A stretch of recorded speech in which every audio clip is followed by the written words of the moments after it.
Sports is always known most for its legends, its icons, its winners, both the teams, the players, on the field, court, ice, in the ring, whatever the case may be. But outside of that, also sports comes the business side of it. The ability to sell jerseys, appeal, ability to sell tickets. And sometimes, nicknames play a big role in that. A cool nickname with the right vibe can help draw people to the arena. This video is going to be my third installment of coolest nicknames. This one's going to be about the coolest nicknames in NFL history. Let's get right into it. First one I'm going to start off with, I'm going to go with the Honey Badger, Tyrann Mathieu. Now, Tyrann Mathieu, throughout his career, has been one of the better defensive players of his era. Multi-time Pro Bowler. He's been respected name, but the Honey Badger, that nickname right there, there's something about that just has that cool vibe that helps make him more marketable. So it certainly stands out. And like I said, a cool nickname can certainly help your marketability and your likeliness along with your play. Another one, you got the Minister of Defense, Reggie White, former Philadelphia Eagle, former Green Bay Packer, one season with the Carolina Panthers near the end, but Reggie White, on top of being one of the top two greatest defensive players in NFL history alongside Lawrence Taylor, had an awesome nickname tying into his minister role in his life outside of football. Next, you go to a running back, yet Walter Payton, also going by the nickname Sweetness, known for his smooth running style and being one of the greatest running backs in NFL history.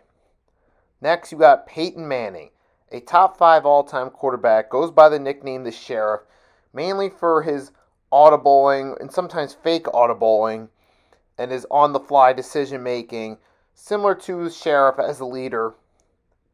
And then plus, that nickname has a perfect time with some of Peyton Manning's country roots as well. Next one you got, I'm going to be a home run this one, Weapon X, Brian Dawkins. He was for years the heart and soul of that Eagles franchise and the X Factor, thus the nickname Weapon X, which has that perfect feel, perfect catchy feel that fit along with his no-nonsense, big hitting within the confines of the rules style of play, and being that X Factor for the Philadelphia Eagles. Great nickname. Next one, you got Primetime Deion Sanders. Deion Sanders was always known for being in the spotlight, which is where the nickname Primetime came from, both from being a multi-sport athlete with football and baseball, similar to a Bo Jackson, and always being in the news. But yeah, Primetime, was also a great elite player as well and had an awesome nickname. We're going to go with one of his teammates in the late 90s, Michael Irvin, the Playmaker. Michael Irvin, he was the elite offensive wide receiver, one of the greatest of all time, thus where the nickname the Playmaker came from, for his ability to make spectacular plays for that Dallas Cowboys offense. Now we're going to switch gears and go with we're going to go with an old school one, Concrete Charlie, a.k.a. Chuck Bednarik. Now this nickname actually came from, before he was a football, he was involved in construction, and that's where the nickname Concrete Charlie came from. But that was a cool nickname right there, fit perfectly with him. One of the earliest cool nicknames. Next, Beast Mode, Marshawn Lynch. He dubbed this name himself, but he certainly backed it up by just being in his prime, being unstoppable for the Seattle Seahawks.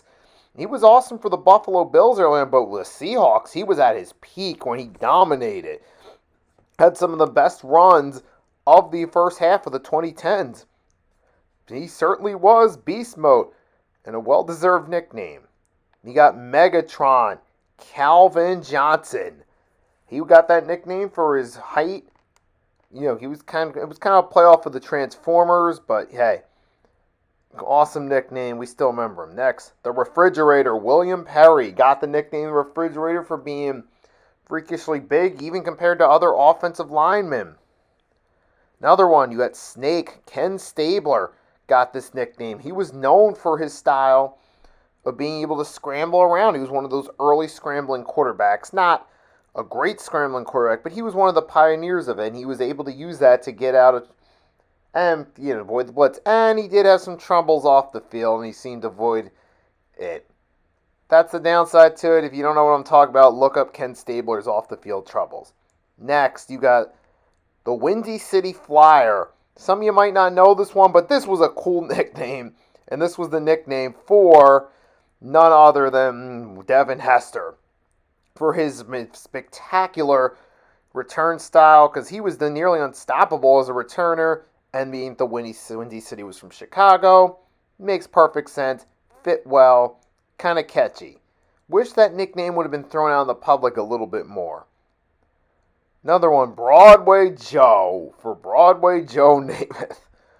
He played for the New York Jets, and he kind of lived a theatric lifestyle off the field. Outside of that one Super Bowl III season, he was known for wilding off the field, and that's where he got the nickname Broadway Joe from.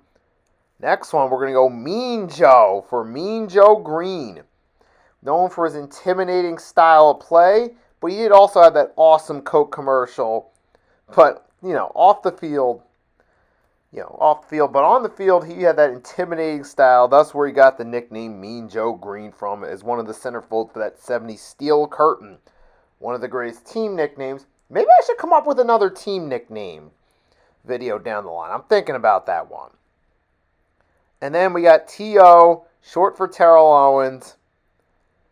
It had a nice ring to it. It was catchy. And then last one we got the Bus, Jerome Bettis.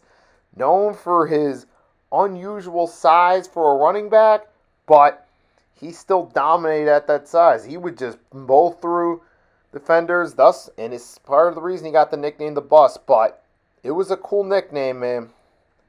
And last but not least, we're going to go with a more recent one, the Red Rifle, Andy Dalton. Now, Andy Dalton wasn't as great as some of the other players on this list. His peak was good, but not great. But guess what? He still had a cool nickname, the Red Rifle. He could throw the deep ball downfield, and he had the red hair, thus the nickname Red Rifle, which was a cool nickname, had a cool little ring, and helped with his marketability. And like I said, that's part of the deal with nicknames, is it helps with marketability. So for that, I'm going to put Andy Dalton on there for coolest nicknames. So there's my list of coolest NFL nicknames. You guys are always welcome to comment. Let me know who you have for your coolest nicknames.